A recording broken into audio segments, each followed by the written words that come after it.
So yun, what's up mga boss idol, magandang araw sa ating lahat. And hayaan nyo akong ipakilala sa inyo yung aking nokis na nag-iisa na nabuhay dun sa mga palahi natin, dun sa manok ni pare na pumpkin, bali ano siya, pumpkin yellow-legged hats. Ay ganto rin yung kulay nung ginamit natin na hen, ganito rin yung kulay, pumpkin talaga. Kasi yung ibang mga kapatid nito, pumpkin din, pero hindi siya light na ganito, hindi siya light na kapareho nito.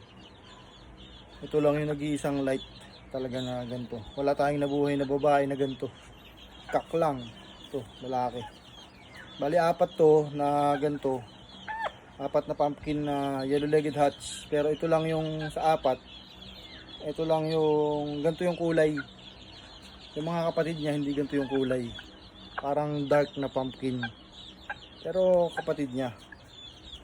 And ito yung tinira natin, yung dalawa, binigay ko kay pare. Para pasasalamat natin sa kanya dahil pinahiram niya tayo ng materialis niya. Bigyan natin siya nito. Kaya lang, itong naiwan sa akin, ito yung light na pumpkin. Kamukha ng nanay yan.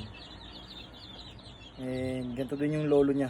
Yung lolo nito, ganito din yung itsura. Yung nandun kila pare. Bali, iba yung ginamit nating broodcock. Sweater na possum. Yung ginamit natin na broodcock sa pumpkin. Yan, maganda yung sukat niya. Yan. Maganda yung sukat niya. Ano pa lang to? 2.5 months. 2.5 months pa lang to. Ganda. Pogi. Sana mabuhay natin siya. Bali banded siya ng RGBA local. Tapos banded din siya ng Sabong Idol. Bali gagamitin natin siyang broodcock. Ito yung gagamitin na nating broodcock na sa next year. Next breeding season, ito yung gagamitin nating broodcock. Para lahat ng ilalabas niya mga anak, mga ganito, pongkan yung mga anak niya. Pogi, ayan o, pogi ng pumpkin natin. Pongkan talaga siya. Pinag-iisipan pa natin kung saan natin siya i-cross, kasi yung mga babae na nabuhay natin, 6 na piraso, kapatid niya sa ama, pero sa ina hindi niya kapatid. So bali maghahanap pa tayo ng pang-cross sa kanya. Yung hindi niya kamag-anak yung gagamitin natin para naka-battle cross. Kasi pag magkapatid sa magkapatid, parang hindi maganda yung resulta. Ito maraming breeder na hindi rin nagpe-pair ng magkapatid. Dahil nga dito maganda yung nagiging resulta. Kaya wag na rin natin subukan dahil sila nga di ba? Sa dami-dami ng breeder hindi rin sila nagbi-breed ng magkapatid. Hindi wag na rin natin gawin. Pati naman sa mga ibon natin, sa mga alagaong ibon, kalapati. Siyempre breeder din tayo, racer tayo. Hindi rin tayo nagbi-breed ng magkapatid. Pwede yung nanay sa tatay, anak sa tatay, anak sa nanay, anak sa tiyahin, maglolo, maglola, yan, pwede yan. Kasi katulad yan, ilan lang yung ibon natin na ilan lang yung binibreed nating ibon dahil yun lang naman talaga yung ibon natin. Yun lang yung mga bloodline natin sa ibon. Hindi tayo nagpapasok ng ibang bloodline. Yung mga may mga bloodline nga tayo na hindi pa natin nagagamit. Ginawa ko lang yaya. Kasi nga siyempre magugulo pa yung sistema natin sa breeding. Siyempre kung saan tayo nananalo, yun na yung gagawin natin.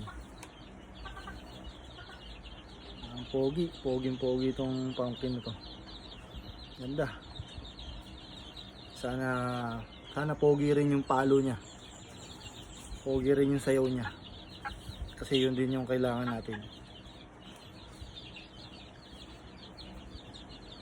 Excited na ako sa magiging laro nito. Tsaka kung anong nakikinita ko na yung itsura niya sa paglalaki niya. Paglaki niya, yung i-cord na natin siya. Ganda. Gwapong manok. Medyo mahaba, hindi naman kahabaan yung katawan niya. Brusko, ayan, bulto. Ayan. Bulto yung katawan niya. 2.5 months pa lang. Ayan. May kapatid to pero hindi ganito yung kulay. Hindi kulay pumpkin. Sweater siya pero light. Ano siya, yung medyo dark. Light siya pero hindi gantong ka-light. Kasi ito light na light talaga siya, di ba? Oh, talagang light kasi pumpkin nga eh. Pero yung kapatid niya hindi ganito ka-light. Parang yung mga normal lang natin light na sweater ganun.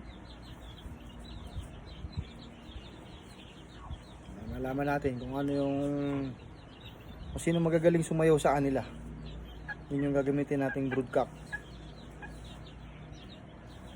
Tapos yung the rest, alam na. Dali natin sa school. Kaya handa natin na maganda para magkaroon rin ng magandang resulta. Pumpkin.